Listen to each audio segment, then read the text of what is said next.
что, какие новости? Уже 2 недели в Дайтоне практически. Я вообще ничего не снимал. Памяти на телефоне не было, что-то как-то и все не снимал. Что у нас ураган Эрин идет. Он на нас не идет, он мимо пройдет. Он вдоль всего восточного побережья США идет. Вот, и вот он будет где-то параллельно проходить вот дня через 2, но уже видна рябь.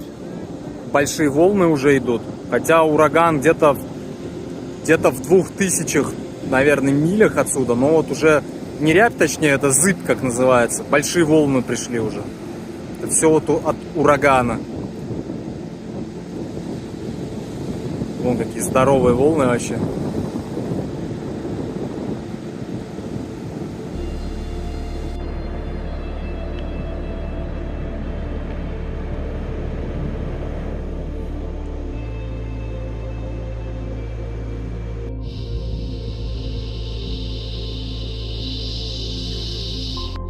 Фух, сейчас решил пробежаться в коем-то веке. Прошелся. Не знаю, миль 4-5 сейчас. Переменно. Хожу, бегаю. Вот, особо ничего не снимаю, ничего не происходит. Немножко скучновато. Монтировать даже неохота то, что наснимал. Поэтому у меня немножко задержки с видео происходит.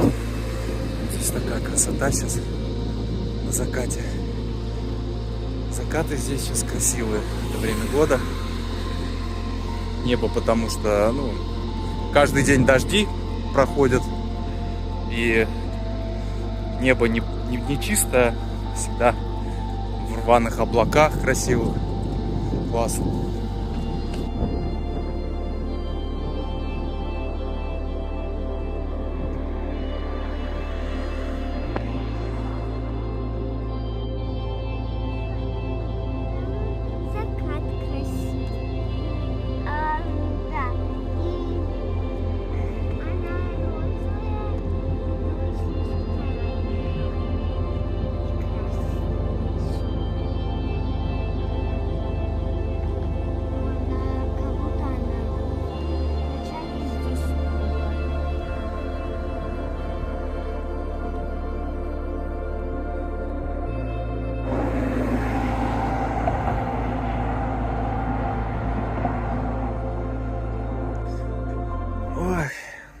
Сижу, смотрю сейчас старые документальные фильмы, там 50-х, 60-х, 70-х годов, про колхозы, как работают, как все красиво ведь, а? Вот насмотришься вот этих фильмов вот советских, вот даже мне вот профессиональному распиздяю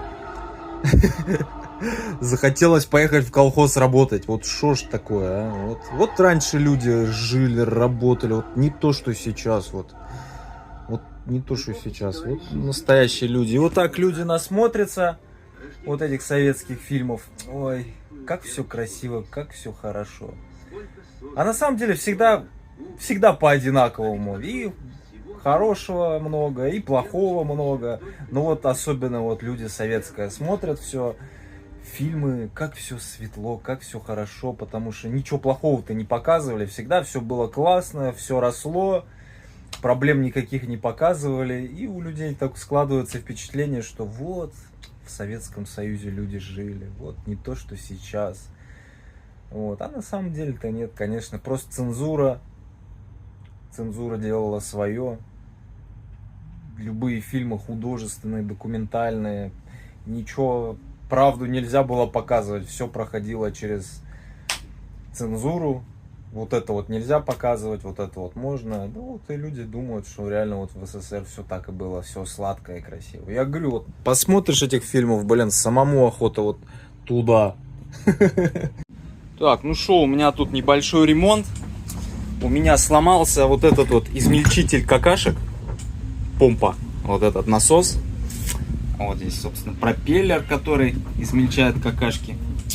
Вот он сломался. Пришлось заказывать новый, этот фирмовый, Джабска, ну то есть специально для лодок, дорогой такой, ну он стоял изначально, вот мацератор называется, ну в смысле мацератор, это вот это измельчитель какашек. Вот я купил за $60, вот другой, пришлось, правда, переставить вот этот вот наконечник, вот эта вот штука стояла для специальных систем, вот, А тут диаметр вот этой трубы большой слишком. Это диаметр самой трубки вот моей резиновой, которая к ней подходит. Вот, и пришлось просто переставить ее сюда. Там такие же 4 болта. Вот, в общем, сейчас буду ставить, и все, туалет будет работать. И, если кто забыл, у меня туалет здесь на 10 галлонов всего. Вот этот вот танк. Вот этот резервуар 10 галлонов. Вот такие вот дела. Ну вот, собственно, лодка моя. Вот с тех пор, вот полгода сколько прошло с весны, я почти ничего здесь не делал. Было столько идей, всего. И пока, честно, ничего не хочется делать. Во-первых, потому что эта лодка официально еще не на мне. Короче, там немножко с документами, не то что запара. Роберт, который уехал, он в Огайо живет. Вот, он, говорит, в декабре приедет. То есть там немножко документы надо переделать. Там как бы все нормально, просто надо подождать чуть-чуть. И ничего не охота из-за этого было делать. А сейчас как бы я уже привык вот к этому всему, на самом деле. Да, просто убраться сейчас надо, на самом деле. Срач такой кажется. Привыкаешь и все. И как говорится, нет ничего вечнее, чем временное, блин. И как бы, тем более, когда живешь один. Фух. Да, вот здесь вот у меня хомут маленький, к этому не подходит. Я вот не знаю, для кого-то может будет открытием, вот я для себя сейчас вот додумался. Вот я прожил 33 года на свете, и вот все это для того, чтобы я вот такое изобретение придумал. Вот, из 2 хомутов. Потому что один маленький, а большого у меня нету по размеру. Я думал, и поехать купить, что ли, там еще что-то, а потом такой, меня осенило, вот можно как сделать. И этот сейчас я вставлю сюда, и все. Не зря прожил эту жизнь. Надо запатентовать это устройство, вот, и буду бабки большие зарабатывать.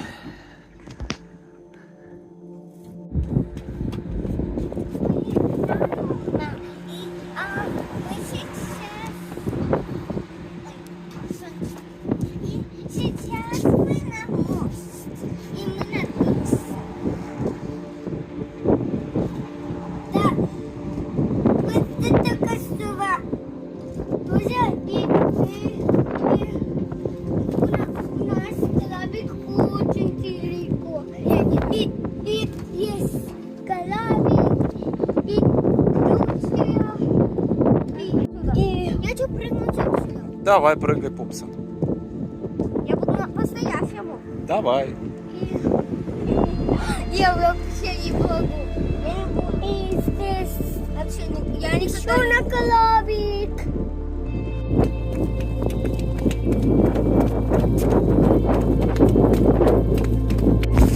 В ливень попали.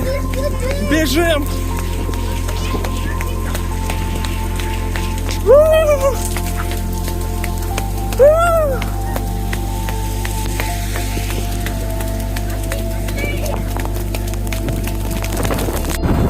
В ливень попали.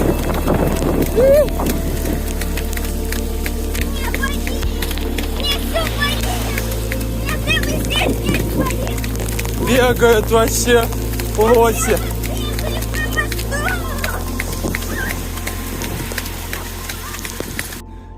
Ой, в общем, такая тема. Я Volkswagen пока не продал, Ford пока еще не продал, но я тут зарегистрировался, ну, давно уже, еще месяца 3 назад, зарегистрировался на аукционе.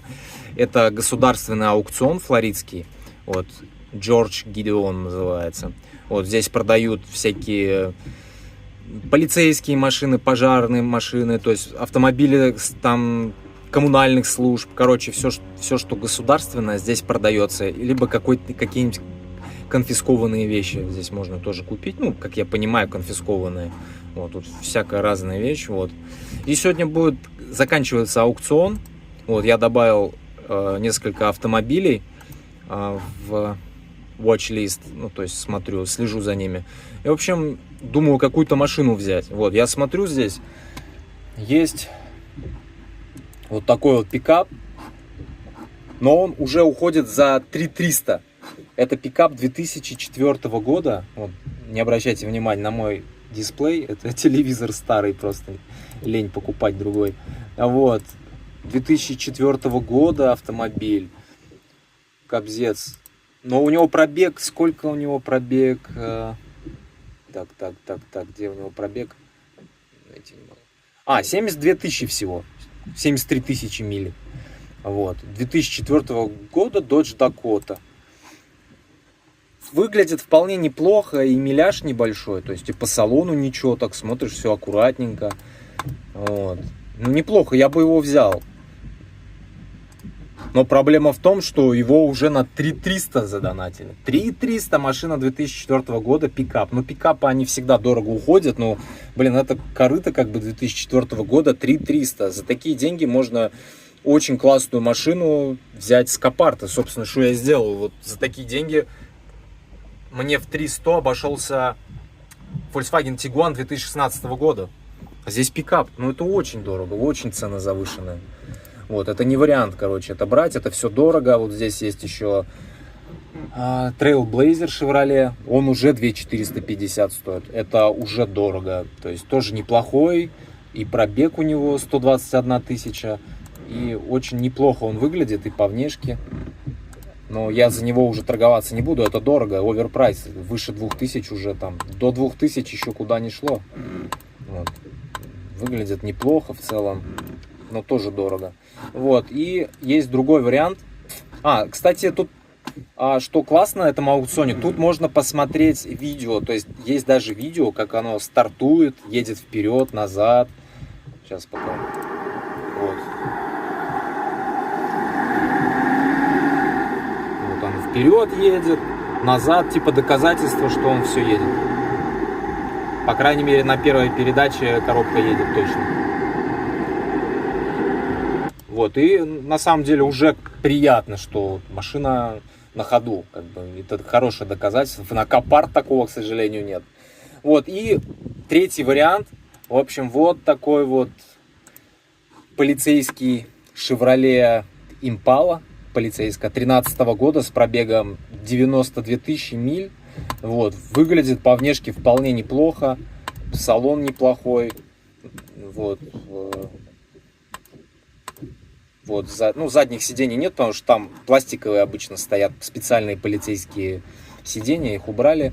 Вот, выглядит неплохо. В общем, я хочу за него поторговаться. Вот.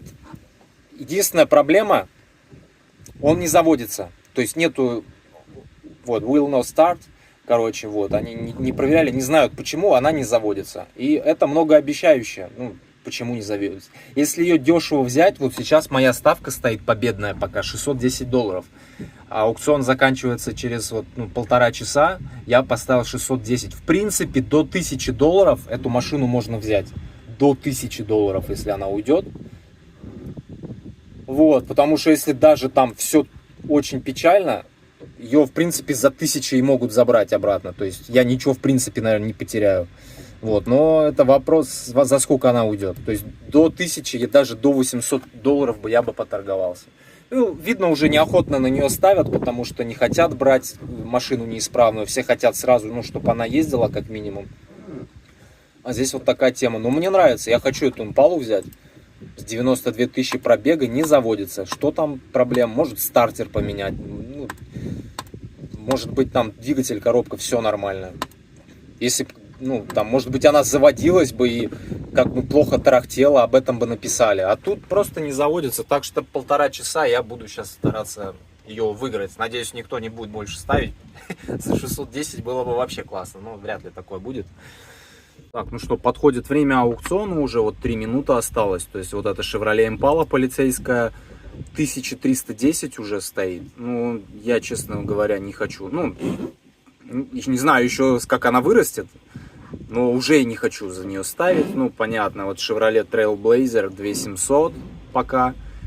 И Dodge Durango 3650. Это вообще какое-то сумасшествие. Кобзец, 3650 2004 года машина. Потрепанный Dodge Durango. Сейчас обновим. Что там поменяется. Да. честно, не хочу такие деньги на импалу тратить. Не хочу. Дороговато. То есть, вот даже если я ее выиграю за 1310, то это плюс $600 примерно вместе с регистрацией, со всеми фи и с доставкой. То есть доставка $200 оттуда будет стоить. Ну, я думаю, $600-700. То есть эта машина мне минимум там в 2000 выйдет.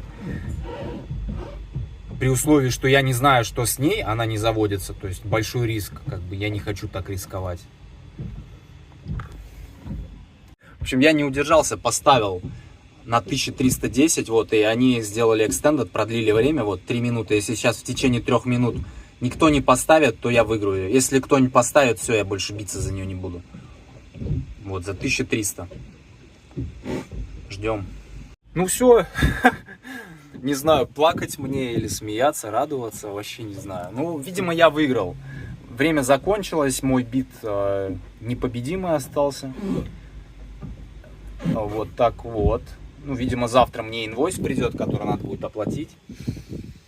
Вот, я даже не знаю, у меня смешанные чувства. Ну, как обычно, когда машину берешь, тем более сюрпризом, а она не сюрпризом, там сюрприза нет, потому что она не заводится, там сразу было написано, так что сюрприз в том, почему она не заводится. Повезет мне или нет, посмотрим. Так, ну что, я на аукционе приехал смотреть машину.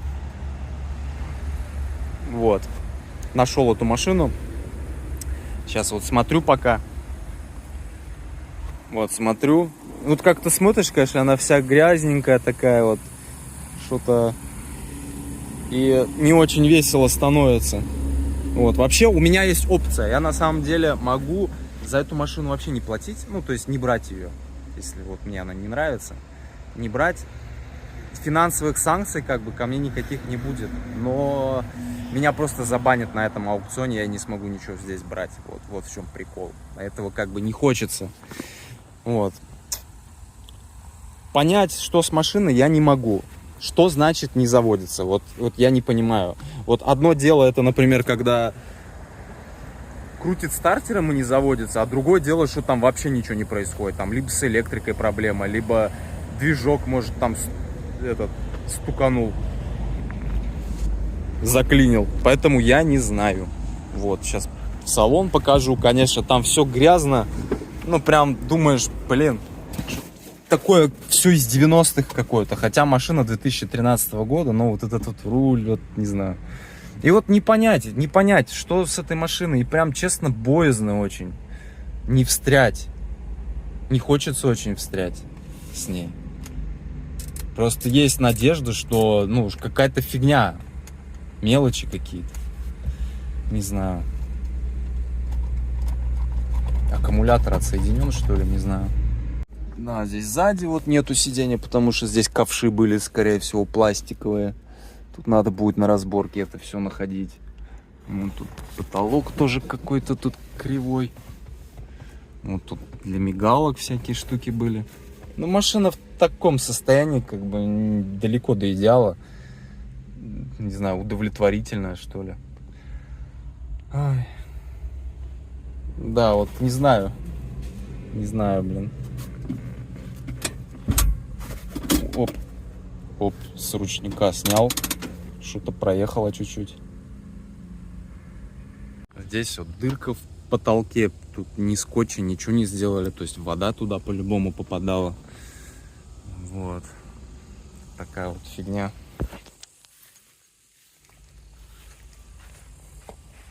Задний привод, кстати, походу. Там. Да, вроде там есть он привода. Привода есть. Фу.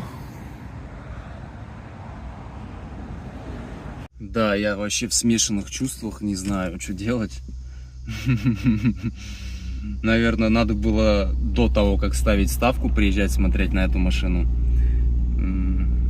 Потому что так смотришь, ну, столько там всякие дырки, короче, все это заделывать надо будет. Не знаешь, что с двигателем, с коробкой. Вот здесь еще заклинившая, видимо, стрелка этого уровня топлива. Вот. И то ли аккумулятор севший, то ли что. Ну, в общем, нету, никак не реагирует машина вообще ни на что. Наверное, севший. Сколько она стоит-то? Там аккумулятор подключен, я посмотрел. Вот, уровень масла там есть, я посмотрел. Вот. Но, блин, все равно такие смешанные чувства, я не знаю, стоит ли оно того. Смогу ли я там вот оживить эту машину, ну, не зная, что там пока. Очень боязно и рискованно. Ну, я не в таком сейчас финансовом положении, чтобы, ну, как бы так взять там. Даже если возьму ее за косарь, наверное, кто-то заберет, как типа металлолом.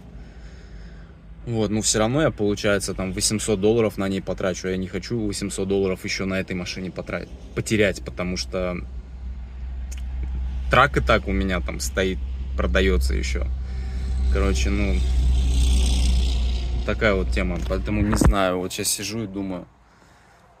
В любом случае, ее еще надо отсюда тавить, ее это $200 добавлять. Но если так предположить, что обходится малой кровью и машина, ну, там, из-за какой-то фигни не заводится, то есть она оживает, то вполне, то есть пусть даже она мне выходит там в 2000, да, долларов, то даже 2500, то ее за 3500, в принципе, можно продать. Вот. Либо себя оставлять, либо продавать, ну, это уже другой вопрос. Вот, поэтому будем думать, еще у меня время есть, пока я посижу, подумаю, что да как. Еще все равно надо с эвакуаторами там списаться, решить, во сколько они смогут что забрать. Ну что, короче, приключений с этой полицейской Chevy не будет. В общем, таунинговые компании, эвакуаторщики, все цены вообще ломят. Один там за 500 предложил, самое дешевое там 350, короче. Это очень дорого, ну, мне машина это в 2 выходит. Я не хочу рисковать, короче. И хрен с этим аукционом. Ну, пофиг, забанят. Все равно там, как видели, там то, что ездит, все уходит по нереальным ценникам. Очень дорого. То есть какой-нибудь корыто 2004 года уходит за 4000. Это нереально. Я свой Тигуан на Фейсбуке не могу за 4 продать, а там корыто, пикап, блин, 2004 года, ржавая. Почти 4000 ушел. Ёпрст, куда ценники летят. Поэтому в плане автомобилей здесь, тут не только автомобили есть, тут много всего там. Там ноутбуки бывают, какие-то офисные. Вот, много всего. Ну, в принципе, я только один раз отсюда брал, это массажерку эту для ног. Вот. И все, больше я ничего здесь не брал. И вот машины нереально здесь брать, как вот уже повторяюсь, потому что ценники нереальные. Только вот брать вот такие машины, которые там не ездят, да, там более-менее можно взять, и то она дорого вышла, я считаю, потому что, ну, вот она мне в 2 выходит в итоге. А так бы, если бы она была бы на ходу, я бы сам бы на ней уже мог выехать. А вот эту только тавить. Поэтому облом. Ну и хорошо, наверное.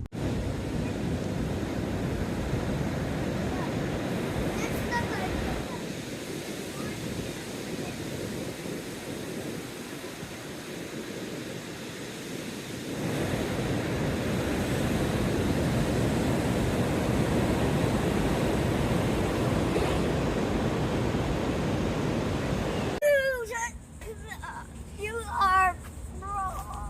You are wrong.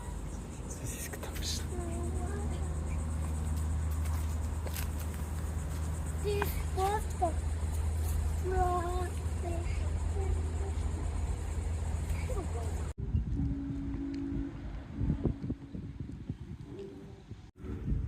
Когда северный ветер, сюда к лодке прибивает столько мусора, он тут скапливается возле дока. Да. Главное, чтобы трупы снова сюда не прибивало.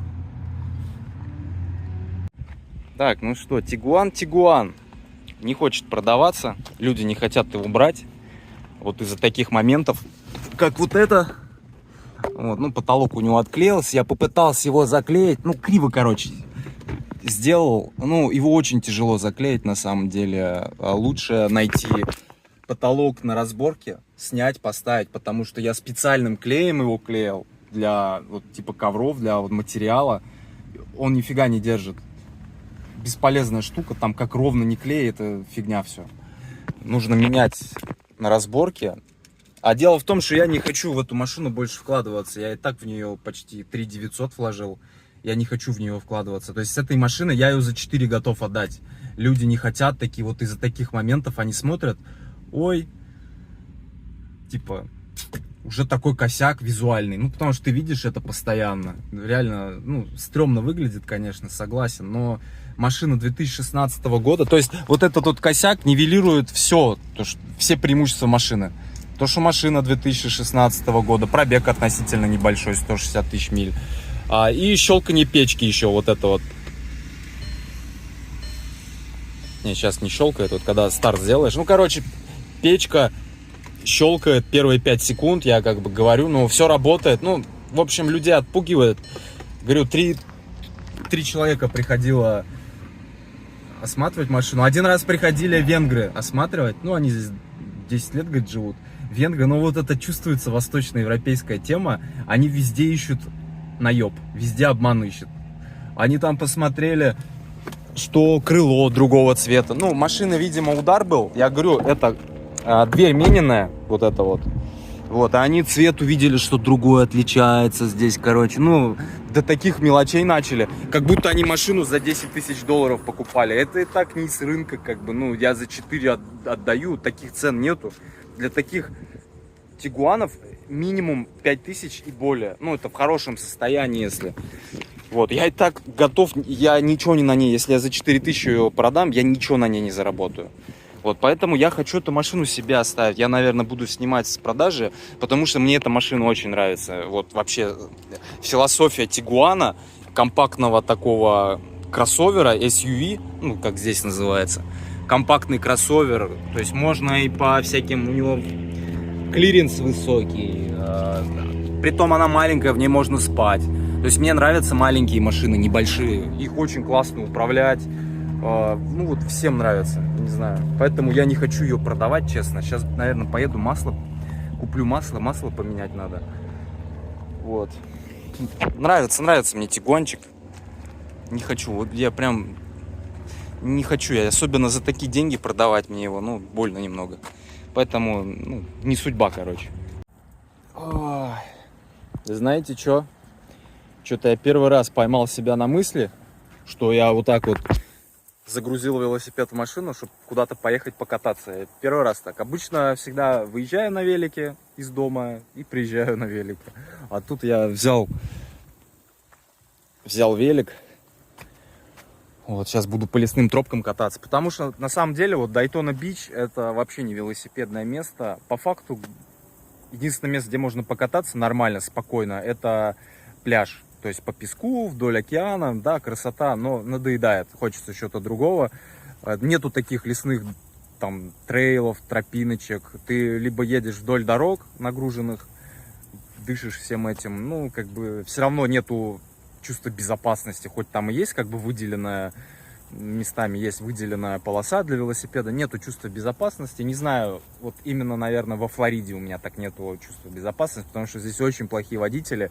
Вот ты ездишь, смотришь. И я много рецензий про это слышал. Кто мне приезжал, велопутешественники, говорят, самые плохие водители это здесь. Ну, во-первых, они сидят в телефонах здесь очень часто. Смотришь, они вот так на обочину слетают, ты ему бибикаешь аж, блин. Видишь, что он в телефон залипает. Плюс именно в Дайтоне, не знаю, как за другие города, очень много черных. Там, где черные, это очень плохое вождение, небрежное, непонятное, непредсказуемое. Вот. Что еще? Ну вот, не знаю, вот Флорида такая. И поэтому здесь не можешь быть уверен в водителях. И меня это напрягает. Поэтому не хочу я по Дайтоне кататься. Вот приеду лучше по лесу покатаюсь здесь. Вот. И я вот сейчас вспоминаю, как вот я раньше ездил, вот так по федералкам, вот там российским, например, раздолбанным там двухполоскам, где не то что обочины нет, там этот асфальт с краев весь съеденный, такая вот колейность. Ужас, когда вот фуры буквально в сантиметрах, в десятках сантиметров, даже не в метрах, а в десятках сантиметров от тебя пролетают. Я не знаю, как я вот так не боялся, ездил. Выбора, конечно, не было. Ну, вот ты по Сибири едешь, у тебя там вариантов нету, где ездить. Вот ездил, я не знаю, как это назвать, там, слабоумие, отвага или еще чего-то. Ну, все-таки ценность жизни с годами, она приобретается. И как-то уже, вот сейчас бы я бы опасался так ездить. Может, когда у тебя дети есть, ты уже начинаешь понимать, ну, как бы взвешивать все за и против, понимаешь, что... Ну, не знаю, вот как-то ездил. Наверное, и сейчас, если придется, тоже я буду ездить, несмотря на все опасности. Ну, в общем, вот такая вот тема. Сейчас в лесу, очень красиво, погодка хорошая. Ох, кайф какой, а! Кайфачело просто. Спокойно, машин нету. Тропиночки такие.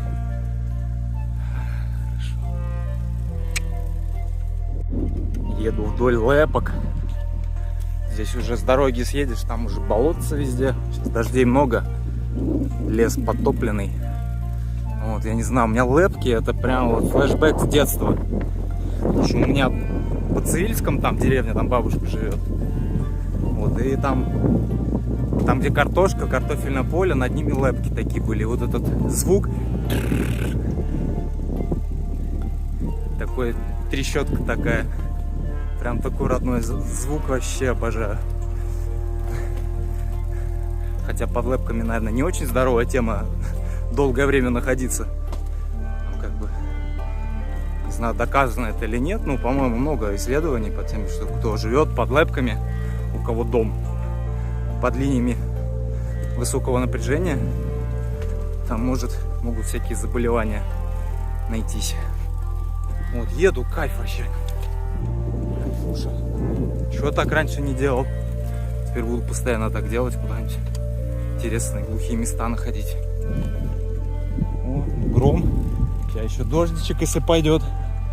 Сейчас дождики не страшные, потому что, ну, тепло, по 30 температура. Даже если намочишься, ничего страшного не будет. Жарко. Ох, сейчас дождик ливанет. Я уже слышу, как по лесу он идет. Вот по этим лэпкам можно далеко-далеко ехать, а я сейчас сюда поеду. Как ливануло! Видимость вообще знатно так ливануло. Ой, хорошо как, а? Душ. Люблю приключения. Развязочка. Смотреть по карте, куда ехать. Молния вообще рядом херачит.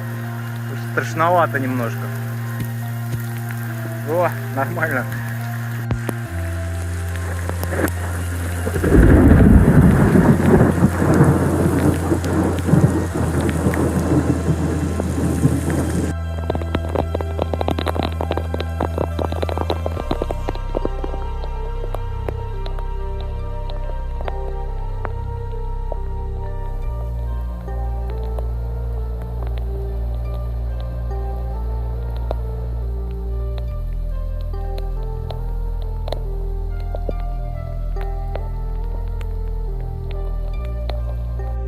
Уже дождик заканчивается, фронт уходит, вон там уже небо голубое видно.